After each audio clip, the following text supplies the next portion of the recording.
the students is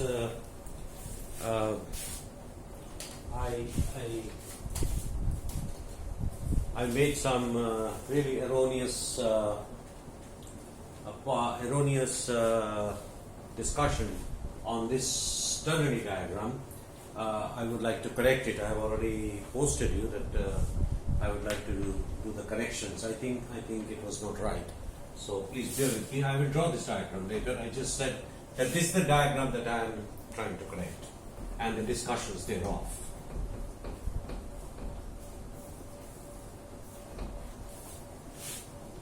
Remember, we took this one, case 1, and this case 2. The rest of it you can do it from based on the discussion that I had.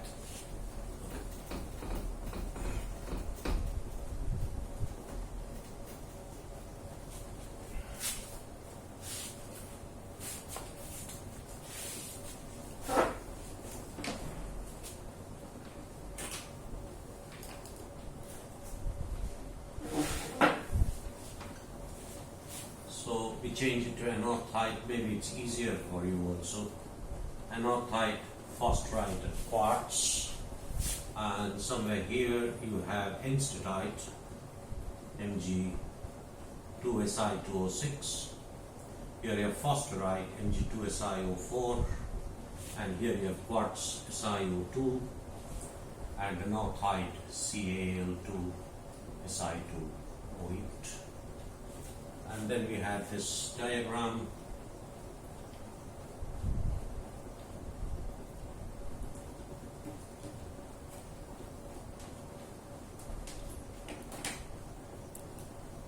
And we first took this point, case 1. Now, this is an isobaric section. So, for all practical purposes, we can take F is equal to C minus P plus 1 because the pressure is low over the face. Now, here you have anorthite plus liquid, phosphorite plus liquid, enstatite plus liquid, quartz, I have ignored the polymorph, quartz plus liquid. This is all that it is. So we have essentially one, you have a melt phase, a liquid phase, and then you have anorthite, phosphorite, enstatite and quartz. So anorthite, phosphorite, enstatite and quartz. Okay, these are mineral phases. These are mineral phases and L is a liquidous phase. Now, anorthite in this, anorthite is pure. So, X anorthite in anorthite equal to 1. Phosphorite is pure, X phosphorite in olivine equal to 1. This is plagioclase. X enstatite in OPX is equal to 1. X SiO2 in quartz is equal to 1. Now all these are quantified values. But the liquid, if you look at it, it can be written any point in the liquid, can be written as X phosphorite plus X anorthite plus X quartz equal to 1. The composition. Any melt here can be written in terms of phosphorite, anorthite, quartz, and they will add up equal to 1. So, basically there are 3 variables here that add up to 1. So, totally we have 2 unknown magnetic variables. Have you understood this? This should be very clear. It's X phosphorite plus X anorthite plus X quartz is equal to 1. Therefore, there are 3 variables, but out of this, 2 of the variables are independent. 1 variable is a dependent variable. If you know any of these 2, the third one can be determined. So there are 2 metamorphic variables, and another metamorphic variable is temperature. So at the maximum, there are 3 variables. 3 variables. What are the three variables? Two of the liquid composition. One is temperature. Remember, pressure is constant. That's why we have taken this one. And all these phases are pure phases. Have you understood? For example, sounds stupid, but it's good to say. That means X forsterite in plagioclase is equal to 0. X forsterite in plagioclase is equal to 0. X quartz in plagioclase is equal to 0.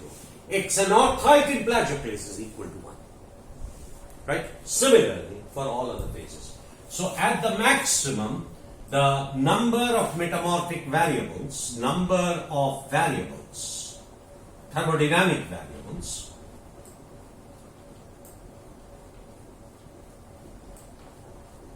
is equal to 2 plus 1 is equal to 3. This is for temperature and this is for liquid. This is for liquid and this is for temperature. That's in summary in all of the time. Now let's say we take this as case 1, like we took before in case 1. Oh, in case 1,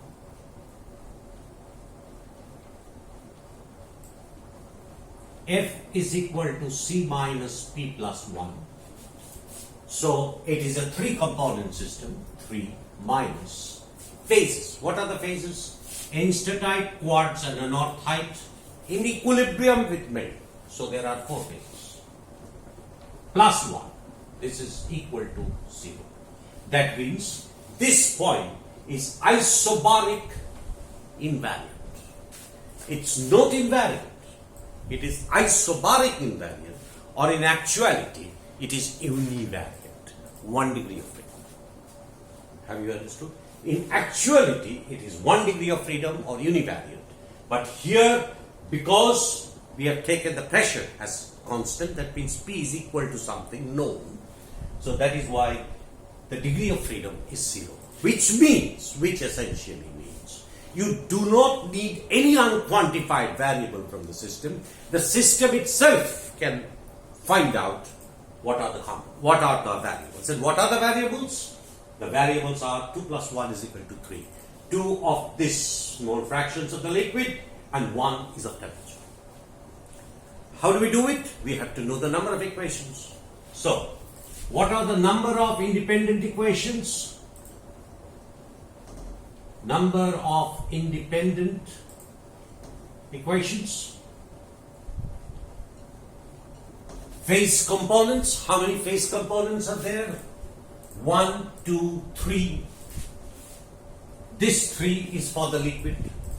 And at this point, enstatite, quartz and anorthite. These are the 3 phase components. So 3 plus 3, this is the number of phase components. And what is the system component? We know it's 3. So there should be essentially 3 independent equations. This is essentially 3 independent equations. And you have 3 metamorphic variables to find. So it should be solvable because you have 3 equations and you have 3 unknowns. So the Gibbs phase rule tells you 0. Now you can ask, what are the metamorphic reactions? What are the reactions? Yeah. What are the reactions? One reaction is, say for example, anorthite in liquid is equal to anorthite in solid. Have you understood? Anorthite in liquid is equal to anorthite in solid.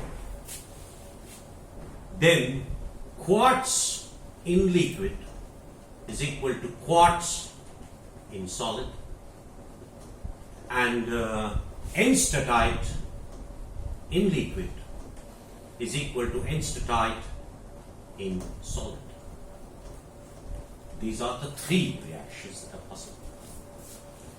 How do I, the question is, have you understood this? So I will erase the left part of the diagram. This is very clear. So I will erase the left part of the diagram. How will you write this reaction? Say for example this anorthite, this reaction, if you write. So how will it be? Delta GR PT is equal to 0. is equal to delta HR0 minus T into delta SR0 plus P delta VR we can neglect because we know pressure we have taken. Anyway, I'm writing it so that you get an idea of it. Plus RTLN. Now, X anode height in solid means X anode height in plagioclase divided by X anode height in liquid. That's the equation. But we know this one is equal to 1, which I erased just now, is equal to 1. So, what are your variables now?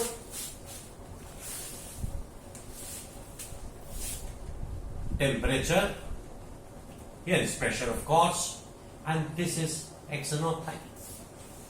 So, for this also, you can write a similar equation, and this also, you can write a similar equation. So, you will have here what are the variables? Temperature and X anode height liquid. Temperature and X anode height liquid.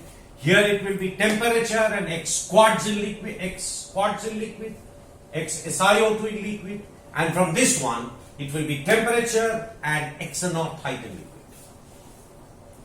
Have you understood? So by solving these three equations, remember, X phosphorite plus X anode height is equal to X quartz. So here you can also find out all the three variables, because this point, as you know, this point, remember this line, this point here can also be written in terms of instatite, quartz and anode height. So if I write this in this term, then you will have three variables, you know, so you will have the variables as X instatite plus X anode height plus X quartz in the liquid equal to 1. And so you already know X anode height, instatite, so you can find out pressure, temperature conditions. Have you understood? If you still have questions, you please write to me. Once again, this liquid can be written in terms of phosphorite anode height quartz in the large triangle. And if you take this triangle, it can be written in terms of instatite anode height quartz equal to 1. It can be written both ways. The mineral phases are all pure. So mineral phases are all pure means X anode height in plagioclase, like I wrote, is equal to 1. All mole fractions of minerals are equal to 1. For the melt, whether you take phosphorite anode height quartz or whether you take instatite anode height quartz, two of the variables are independent, one variable is independent. So you have two variables for the melt, right? Two variables for the melt. And other variable is temperature. So there are three variables. You need three metamorphic reactions. So here you see case 1 at this point, F, as you can see, is equal to 0 if it's isobaric. And the number of equations, 3. 3 is because of, say for example, if you take this 3, then these are the 3 phase components of this liquid, plus 3 phase components for the 3 solids in equilibrium. So 6 phase components minus 3 system components, and therefore you have 3. These are the 3 equations. So you have 3 equations, 3 variables, you should be able to solve it. 3 equations, 3 variables, and you should be able to solve it. That is why the Gibbs phase rule tells you you do not need any input from outside, because on the input that you have already taken is P is equal to something, right? P is equal to something that you have already eliminated here, right? Good. Now we go to case 2 that we discussed. Case 2 that we discussed. Here we took our point was case 2 was somewhere here.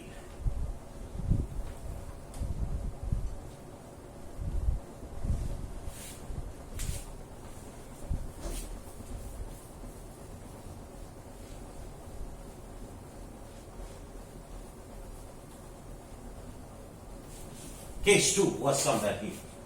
So once again, if you are here, what are the phases? You have the liquid, then you have Fosterite, and then you have Enstatite.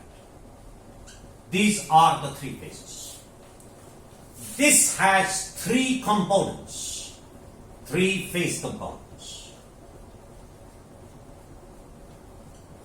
What are the components? Anorthite, Fosterite,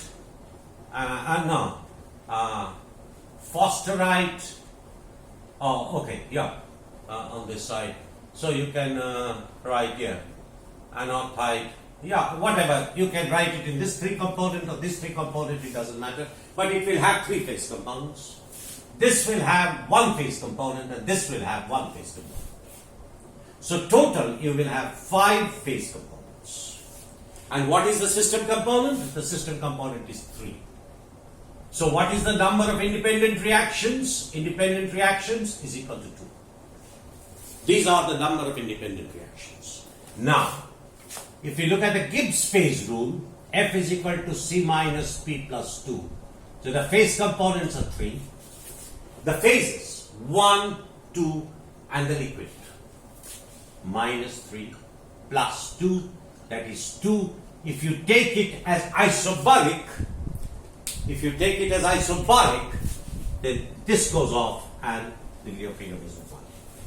So, now, once we do this, that means it says that one of the variables has to be input from outside. One of the variables has to be input from outside. It cannot be constrained. And how many variables are there? How many variables you have to find? 2 from the liquid and for temperature. So these are the 3 components. What it says is, you cannot find all 3 within the system. One input has to be put in. So, and the number of reactions, independent reactions, is 2. This we found out before. Now you see here, we have 3 metamorphic variables, 2 from the liquid, independent, 1 is temperature, 3.